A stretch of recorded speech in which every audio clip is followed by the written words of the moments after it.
முளைவிட்ட உருளைக்கிழங்க நட்டு வச்சுருந்தேன். அதை வந்து பெரிய க்ரோ பேக்குக்கு மாற்றி வச்சுருக்கேன். அதுக்கப்புறம் எனக்கு இந்த இஞ்சி செடி வளர்க்கணுன்னு ரொம்ப நாளாக ஒரு ஆசை.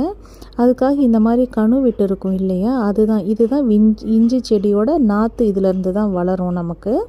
அதை வந்து இன்டோர் பிளான்ட் வச்சுருப்போம் இல்லையா, அதுலேருந்து அந்த மண் தொட்டியில் நட்டு வைக்கலாம். இல்லாட்டி வேறு ஏதாவது மண் தொட்டியில் நட்டு வச்சிட்டோன்னா அது இந்த மாதிரி முளைவிட்டு வர ஆரம்பிக்கும்.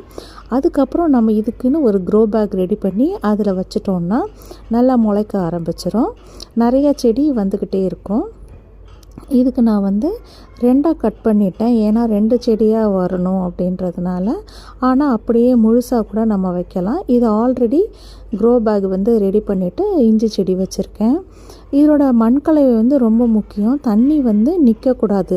ஊற்றினோன்னா டக்குன்னு கீழே இறங்கிடணும். அந்த மாதிரி மண்கலவை தான் வைக்கணும். மணல் சேர்த்து அந்த மண்கலவை ரெடி பண்ணியிருக்கேன். அது எப்படி செய்கிறதுன்னு நெக்ஸ்ட் வீடியோவில் காமிக்கிறேன் உங்களுக்கு. இஞ்சி செடிக்கு நிறையா தண்ணி ஊற்றக்கூடாது. அந்த மண் காஞ்சதுக்கப்புறம் தான், ஈரம் இல்லைன்னா தான் நம்ம ஊற்றணும். இஞ்சி முளைக்கிறதுக்கு 8 மாதம் ஆகும். அதுக்கப்புறம் தான் இஞ்சி நம்ம அறுவடை செய்யணும். அது வரைக்கும் பொறுமையாக காத்திருக்கணும். இப்போ நம்ம செடி வச்சு அது நல்லா கவனித்து நல்லா வரும்போது எல்லார் கண்ணும் அது மேலே தான் இருக்கும். சிலருக்கு நம்ம செடி வச்சுருக்கிறதுலாம் பிடிக்காது. எவ்வளோ தான் ட்ரபிள் கொடுக்க முடியுமோ கொடுப்பாங்க பொறாமையினால்.